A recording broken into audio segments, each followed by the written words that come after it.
Hey, I'm here with Rob from the chairman of the boards, uh, New Surf Rock out of Toronto, Ontario, Canada. How are you, Rob? I'm doing great, Ryan. Good to be with you. Thanks. Very, very much appreciate you coming on.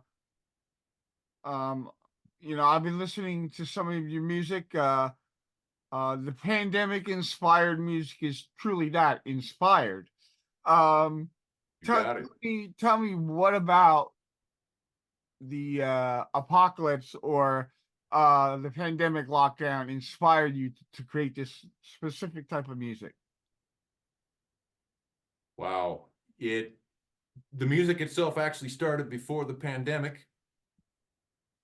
As soon as the pandemic hit, we knew we had something that felt real, and it influenced our artwork, of course.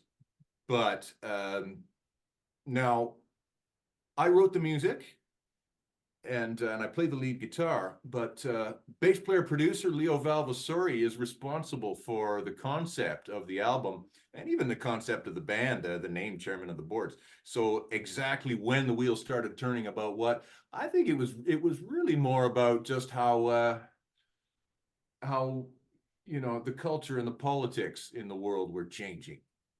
Well ahead of the pandemic already, things were Yeah, starting to feel like the apocalypse was here. yeah. Yeah. And then came COVID, and it was, well, it was absolutely here. So yeah, absolutely. Like now, Toronto is a very very busy town, especially since I mean, as an American, I'm only assuming that since the movie industry had moved quite a bit up into Toronto, it has gotten extremely busy. What was that like once the lockdown hit? I don't know how well I can comment on it. Certainly with the movie business or the music business, everything was really slowed down and shut down. There's certainly a lot of pent up energy. People are just waiting to pounce, waiting to get out of the house, waiting to load the truck and get moving. Um, and ready to do something, before we run out of money, etc. So now, for me personally, I teach guitar. So I was blessed with just, the advent of everybody knowing how to go online and do things at home remotely. And 75% of my students stayed. Wow, uh, yeah. because especially the young people and the parents, they get to spend 1/2 hour quality time with an adult a week, and they don't even have to be staring at the screen so much. They're mostly just playing guitar. So things held on really well for me, and I was, as lucky as could be, really. Awesome.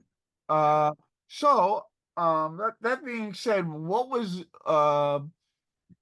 musically, what was your guitar influence on this album? Which, by the way, if anybody hasn't heard, the link is in the description for their Bandcamp site where you can go sample their music.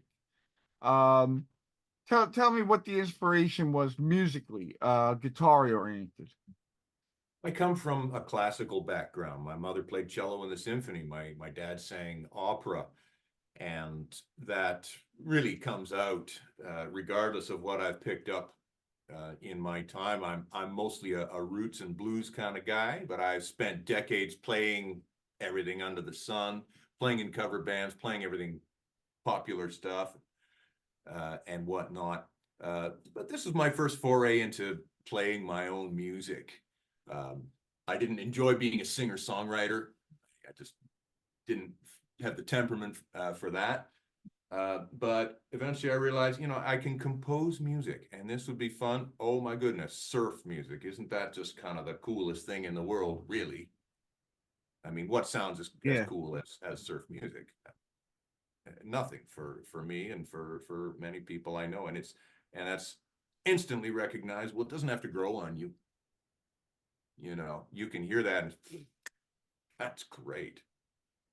I mean, it can grow on you and then it gets even better. But so I got into the surf sometime in the last 10 years, certainly I realized, I think this is what's going to really work for me after years of doing just about anything, everything.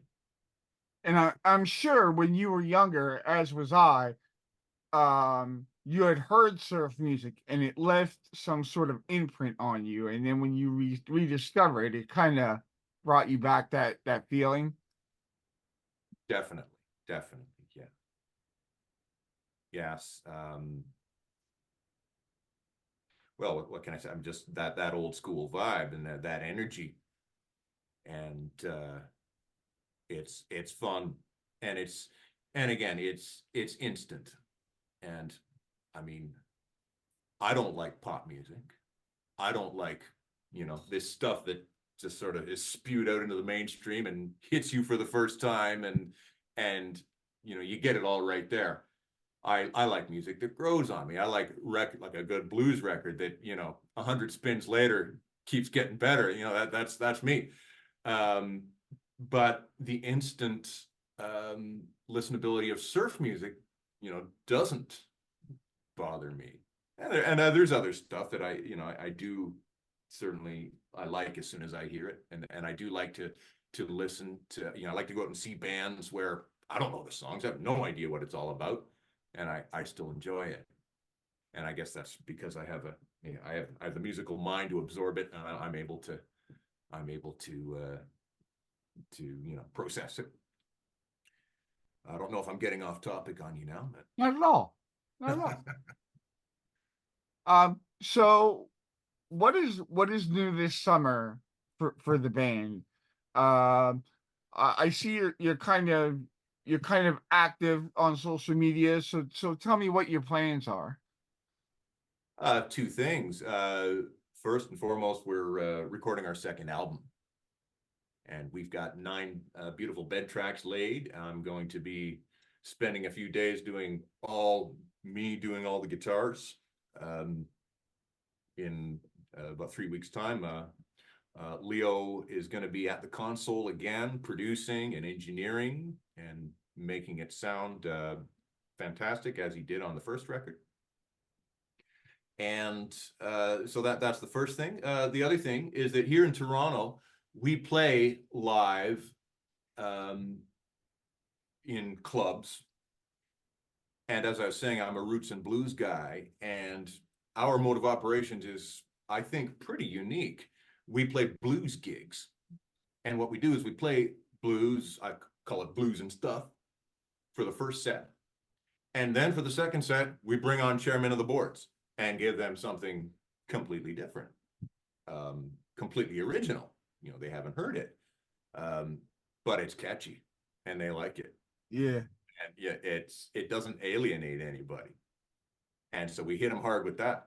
And then third set, we come out and do more blues stuff. And so we can play as many blues clubs around Toronto as we want. And it's been a busy time for me. I've just got a couple of regular clubs that I've played, that we've been playing like this now in this format. But we're going to keep building on that. So just organically building our local audience is our focus. And so that's what's going on. Very cool. Very cool. So Yeah. do you have a theme for the new record that's going to be coming out, and what format do you plan on releasing it?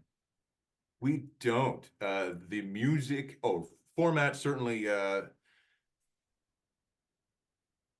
hope we're going to do vinyl. I don't care how viable vinyl currently is. I want vinyl records and I want people to have them. So um, beyond that, I mean, CDs aren't going away either. They've lasted through the decades. They'll probably keep lasting more decades long. Of course, streaming. I mean, who really likes streaming? Nobody, but there it is. Put it out there. Bandcamp's very important though for bands. It is. It's a record store. Yeah. It's a record store where people will wander in and find your product. or certainly where a lot of people will just, they'll look you up on Bandcamp. Yeah, Sure. that's awesome. Is there anything else that we haven't talked about that you may want to add, or just like send a message to fans or people who don't know the band? Uh, well, if you are in Toronto, please come and see us. The band was conceived and plays regularly at Toronto's home of the blues, that is Grossman's Tavern in Toronto. It has had live music there since the 1940s. They have not changed the place since the 1940s. If you go there, you will understand. There have been tons of fantastic musicians there. There's great music there all the time, and you can just walk in and order a beer. There is no cover charge. And so that is where we play at least once a month, and that's where the band was conceived. And if you can't catch us there, you can catch someone else there and get some real good rootsy meat and potatoes music. We also play at a really cool place called Sauce on the Danforth in Toronto. So the Danforth is a main street in Toronto, and there's a lot of great music happening on the Danforth and in the East End of Toronto generally, especially I think things since post-pandemic, and things are getting more expensive and gridlock and density, and people don't want to travel as much. There's people here. There's a lot of great musicians, and there's, over the years, more and more little clubs keep opening up, and world-class musicians, jazz musicians, blues and stuff, singer-songwriters, all kinds of great stuff going on here. Awesome, man. Well, thank you so much, and I really appreciate you taking time out of your day to sit down and talk with me. I appreciate it too, Ryan.